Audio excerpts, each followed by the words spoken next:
দর্শক বন্ধুরা, যে যেখান থেকে আমাদের প্রতিবেদনটি দেখছেন সকলকে জানাই গ্রাম বাংলার কৃষি চ্যানেলের পক্ষ থেকে আন্তরিক শুভেচ্ছা। কৃষি ও কৃষকের বিভিন্ন সফলতার গল্প তুলে ধরার পাশাপাশি আমরা কৃষি চাষ বিষয়ক বিভিন্ন ধরনের প্রতিবেদন তুলে ধরে থাকি। প্রতিবারের ন্যায় এবার আমরা জানব লেবু চাষের আধুনিক কলাকৌশল ও পরিচর্যা সম্পর্কে। লেবু ফলটির সাথে আমরা সকলেই পরিচিত। এটা আমাদের দেশে একটি জনপ্রিয় ফল। যে কোনো অনুষ্ঠানে বা খাওয়া দাওয়ার সময় লেবু না হলে যেন চলেই না। এই লেবু আপনি আপনার বাড়ির চিলেকোঠা বা ছাদে অথবা ঘরের বারান্দায় অথবা বাড়ির আঙ্গিনায় চাষ করতে পারেন। বাড়ির ছাদে 2-1টি লেবু গাছ থাকলে সারা বছর লেবুর চাহিদা মেটানো যায়। তো বন্ধুরা, চলুন এবার জেনে নেওয়া যাক লেবু চাষে টব বা মাটি কিভাবে তৈরি করবেন। লেবু চাষ করার জন্য সাধারণত হালকা দোআঁশ ও অম্লীয় মাটি নির্বাচন করা উচিত, কারণ এই সব মাটিতে লেবু চাষ করার জন্য সর্বোত্তম। এই মাটিতে লেবু চাষ করলে ব্যাপক ফলন পাওয়া যায়। লেবু চাষ করার জন্য আপনাকে মাঝারি সাইজের টব বা ড্রাম নিতে হবে, কারণ লেবু গাছ যেহেতু বড় হয় তাই এই ক্ষেত্রে আপনাকে উক্ত পাত্র নির্বাচন করতে হবে। বাড়ির উঠোনে অথবা আঙ্গিনায় আপনি লেবু চাষ করতে পারেন। আমাদের দেশে অনেক জাতের লেবু আছে, তবে তার মধ্যে কিছু জাতের লেবু আছে অনেক উন্নত মানের। এর মধ্যে আছে বাউ, কাগজি লেবু 1, বাউ লেবু 2 এবং বাউ লেবু 3। আপনি ইচ্ছা করলে বছরের যে কোনো সময়ই লেবু চাষ করতে পারেন, তবে লেবু চাষ করার জন্য সর্বোত্তম সময় হলো বৈশাখ মাস থেকে আশ্বিন মাস পর্যন্ত। এই সময় লেবু গাছ লাগালে অনেক ভালো ফলন পাওয়া যায়। লেবু গাছ লাগানোর জন্য আপনাকে নিকটস্থ নার্সারি থেকে ভালো জাতের চারা সংগ্রহ করতে হবে। এছাড়াও আপনি ইচ্ছা করলে গুটি কলম ও কাটিং তৈরি করে লেবুর চাষ করতে পারেন। যে পাত্রে লেবু চাষ করবেন তার তলায় কমপক্ষে 3 থেকে 4টি ছিদ্র করতে হবে, যাতে গাছের গোড়ায় পানি না জমে।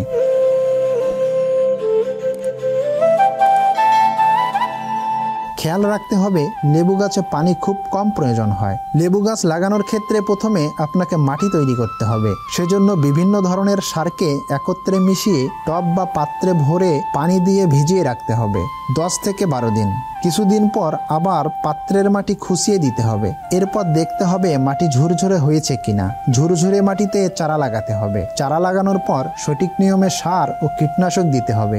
গাছ একটু বড় হলে কিছুদিন পর পর সরিষার খৈল, পচা পানি হালকা করে গাছের গোড়ায় দিতে হবে।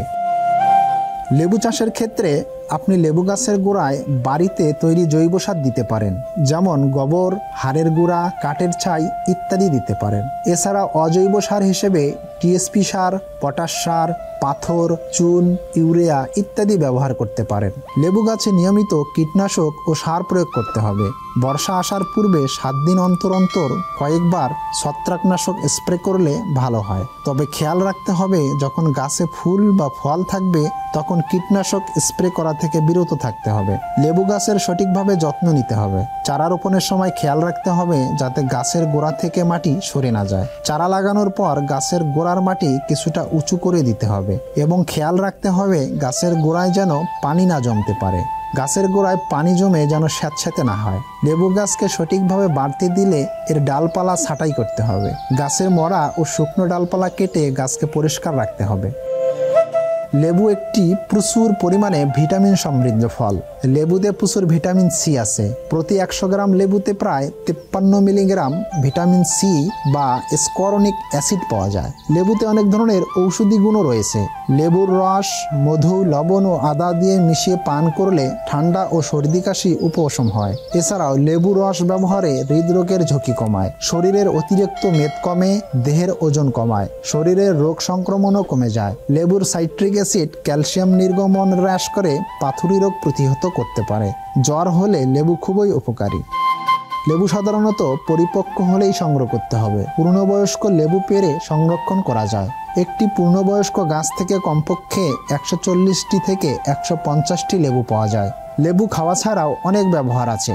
কাপড়ের দাগ পড়লে অথবা রূপচর্চায় লেবুর রস অনেক উপকারী। লেবুর রস ব্যবহার করে মুখের ব্রণ দূর করা যায় এবং বয়সজনিত মুখের দাগ সারাতে লেবুর রসের কোনো তুলনা নেই। তো বন্ধুরা, আজকে আপনারা জানলেন যে কিভাবে লেবু চাষ করে ভালো ফলন পাওয়া যায় এবং লেবুর উপকারী গুণাগুণ সম্পর্কে। তো আশা করি আজকের ভিডিওটি আপনাদের অনেক ভালো লেগেছে। এরকম কৃষি বিষয়ে বিভিন্ন ধরনের ভিডিও পেতে হলে আমাদের চ্যানেলটি সাবস্ক্রাইব করবেন এবং বেশি বেশি লাইক, কমেন্ট ও শেয়ার করবেন। ধন্যবাদ।